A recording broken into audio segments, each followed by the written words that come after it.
It's been a crazy day. But there was a lot of interesting feedback from you guys whenever I was talking about the making your own Velveeta thing, and how I said that it's literally just cheese flavored Jell-O, because it is.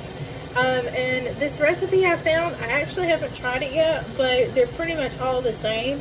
So if you look up a DIY Velveeta cheese recipe, that's probably going to be relatively about the same as what I'm about to go over with you. So the ingredients on this one are dry milk, cheddar cheese, and unflavored gelatin. Are you done? Okay, well then you need to get yourself some bed.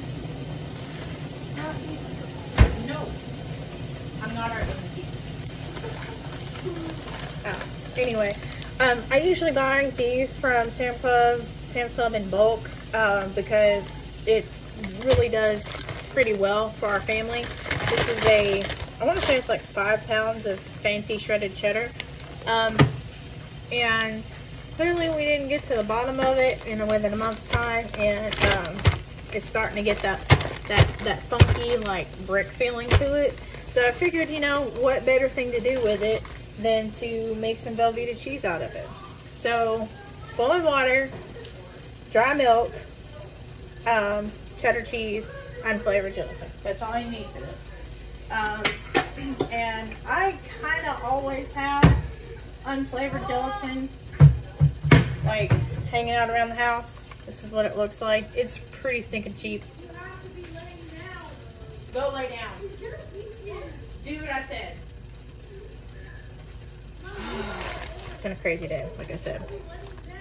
Benjamin, keep running your mouth. If you're sorry, then just be quiet. Alright, back to the thing. Alright, and this would probably work out better if you had like a food processor. I don't have mine. Mine busted months ago. So we're going to use a good old-fashioned immersion blender. Benjamin Lee, one more word out of your mouth. You can, both of you, lay down. No. And I'm going to be doubling, maybe tripling this recipe. I'm not really sure just yet.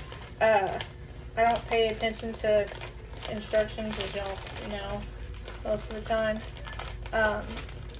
So we're just going to kind of play this by ear. I do know this. I do not have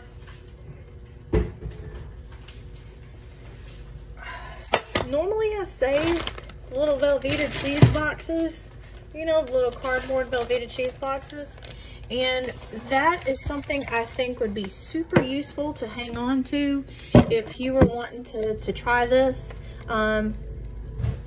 Next time you, like if you have a Velveeta cheese box, you know, the cardboard one, save it for this. I don't have one right now. It got thrown away. I have these little mini loaf pans, and obviously that's gonna limit how much cheese I can make. I could use one of the big loaf pans, but yeah, I didn't think this all the way through. Amanda, do you know where pair of scissors are? Oh yeah, I do. Thank you.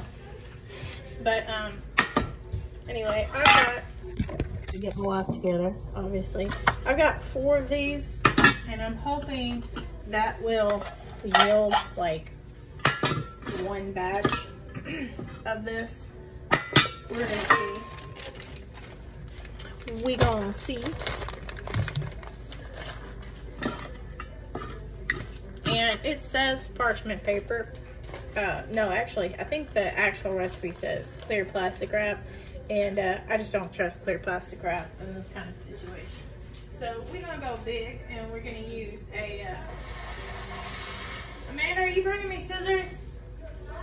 Are you bringing me scissors? Yeah. Okay. Come on with it. Yeah. I'm just using a Ziploc bag that clearly I already messed up.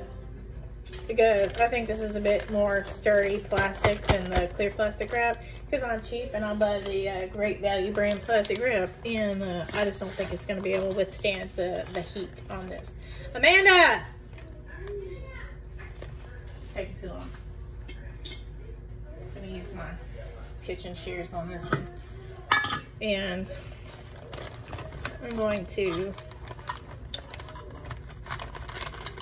have this kind of cover.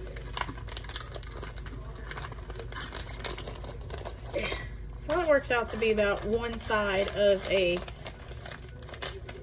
gallon size Ziploc bag. Oh, you're taking too long. Never mind. That's about one size of the gallon bag.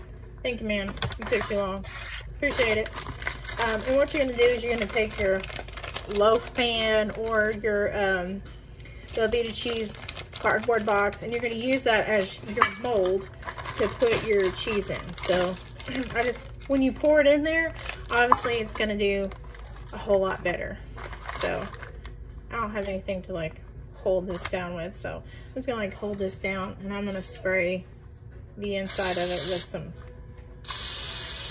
clearly not good for you Pam.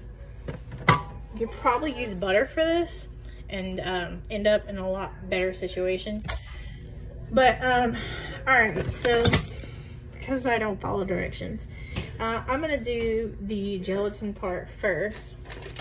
I'm gonna sit my little greasy mold over here. Use my bowl. And it calls this recipe, I'll let y'all share it with y'all later if you want it. This has 0.25 ounce pouches in it, and there's like 4 of them in here, and that's exactly how much you need. A 1/4 ounce, which is 0.25 ounces. So one little packet of the gelatin. I'm gonna sprinkle it in my bowl. All right. And then it's 1 cup of boiling water, which I just turned this off. That's what was so loud when I first got on. So 1 cup of boiling water. That's a little bit more than a cup, but oh well. Just a little bit. And a spatula.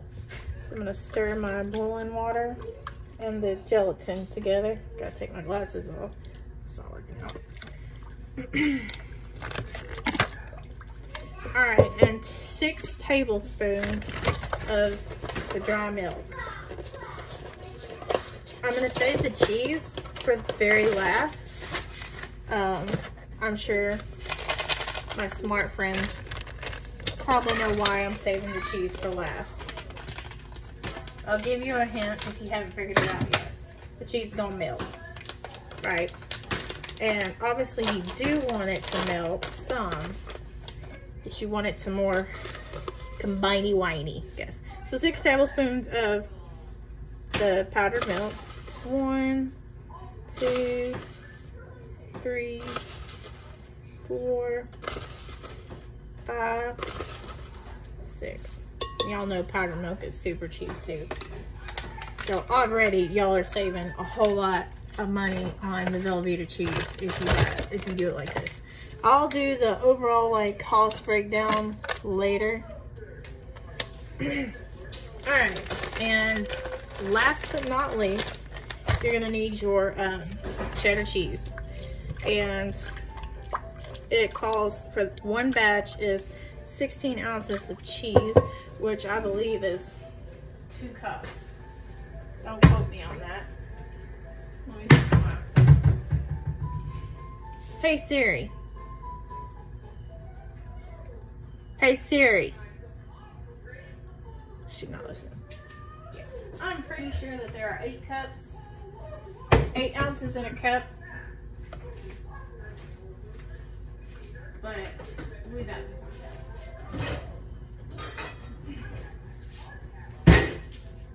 Yes. That's right. There are 8 ounces in a cup. So that. Yes, so there are 8 ounces in a cup, which means you're gonna do 2 cups of the old cheddar cheese. And this is all kind of squished and compact and everything, so that's gonna be perfect. So something to keep in mind when you're doing your cheese in here, you definitely want to shred it. And I would say, strongly suggest that you have the finest grade cheddar, which you can do, like the fine grade, not like the big piece of grade, because it's not going to melt that well. It's going to take a while to melt. So the fine grade cheddar is more better. And this says fancy cheddar. So, I mean, you do you. I'm just thinking ahead because I didn't think ahead to even read the instructions. So, I mean, we'll figure it out, right? So I'm gonna dunk my cheese in there. Man almighty. And I imagine that you could probably do this with like all sorts of other things, like types of cheese. You probably do one with like Colby Jack. You could probably do one with like mozzarella. You could probably even like make this like a Mexi blend where you throw in your like chili spices and the whole 9 yards. You could really do this up. Make whatever kind of Velveeta you wanted to make, or recipe specific. It's cheap, y'all. This is so cheap. If you don't do this, there's something wrong with you. All right, I can't turn this around because, yeah. But anyway, this is kind of what it looks like. It's kind of melty, kind of not melty. Obviously, because I took too long with the boiling water. But I'm just gonna take my little, and this will be the part that you would want to use your food processor for. I've got an immersion blender, which is essentially the same thing. So I'm gonna hit this a few times.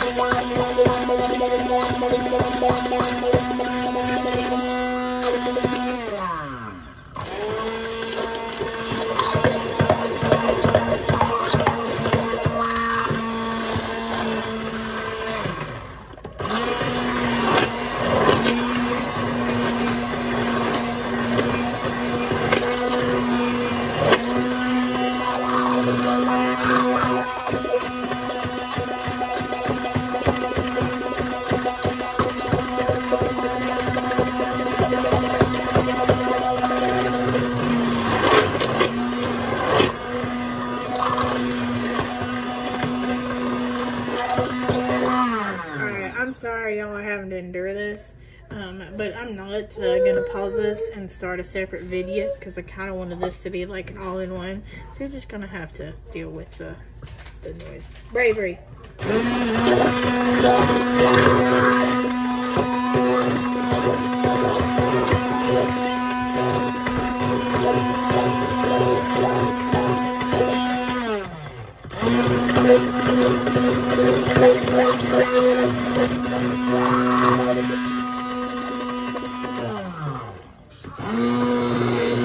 Who's coming in and out? Okay, real quick. So, cost breakdown on this. Normally, a 32-ounce block of Velveeta cheese is $7.48. You will be able to get 2 blocks of Velveeta cheese out of a doubled recipe, which will only cost you $7.34. So $7.34 divided by 2 is roughly $3.15 per block of cheese, which is about a $4 savings, give or take. You're welcome. And this is what I ended up doing. Your cheese, it's got to sit in the refrigerator for 12 hours. That's kind of what it will look like. And the consistency is up to you when you're doing the little food processor thing, but it's going to start turning to jello anyway if you don't hurry. Roughly get a feel for the consistency as soon as it starts getting all creamy and stuff. Enjoy!